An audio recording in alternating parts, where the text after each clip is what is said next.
Hello guys, నాకు నచ్చిన ఒక మోరల్ స్టోరీ అయితే మీతో షేర్ చేసుకుంటున్నాను. ఒకరోజు రాత్రి చాలా చలిగా ఉంటుంది, మంచు కూడా పడుతుంటుంది. ఒక డబ్బున్న వ్యక్తి ఒక ముసలాయన దగ్గరికి వెళ్ళి ఇలా అడుగుతాడు, నీకు కొద్దిగా కూడా చలి అవ్వట్లేదా? ఇంతటి మంచులో కనీసం స్వెటర్ కూడా లేకుండా బయట కూర్చున్నామని. అప్పుడు ఆ ముసలాయన, నా దగ్గర ఎటువంటి స్వెటర్ లేదయ్యా, కానీ నాకు కూడా వాడాలని ఉందని. అప్పుడు ఆ డబ్బున్న వ్యక్తి, అంతే కదా, నువ్వు ఇక్కడ ఉండు, నీకోసం ఒక స్వెటర్ తీసుకొని వస్తాను ఇంట్లోకి వెళ్ళి అంటాడు. అప్పుడు ఆ ముసలాయన చాలా ఆనందపడి, సరేనయ్యా, మీకోసం తప్పకుండా ఇక్కడ వెయిట్ చేస్తుంటానని చెప్తాడు.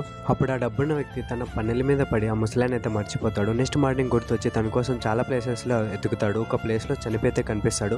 ఆ ముసలాయన ఏదో రాసేసి వెళ్ళింటాడు, నా దగ్గర ఎటువంటి స్వెటర్ లేనప్పుడు కూడా నాకు చలికి తట్టుకునే శక్తి అయితే ఉండింది. మీరు ఎప్పుడైతే చెప్పారో నా కోసం ఒక స్వెటర్ తీసుకొని వస్తారని, మీరు చెప్పిన మాటకి చాలా ముడిపడిపోయాను. నా శక్తి అయితే క్షీణించిపోయింది. మోరల్ ఆఫ్ ద స్టోరీ ఏమంటే, ఎప్పుడు ఎవరికి ప్రామిస్ చేయకండి దాన్ని నిలబెట్టుకోకపోయేలా ఉంటే. మనకేమంత నష్టం కాకపోవచ్చు, కానీ ఎదుటి వారికి అంతా అదే ఉండొచ్చు, ఆఖరికి వాళ్ళ జీవితం కూడా.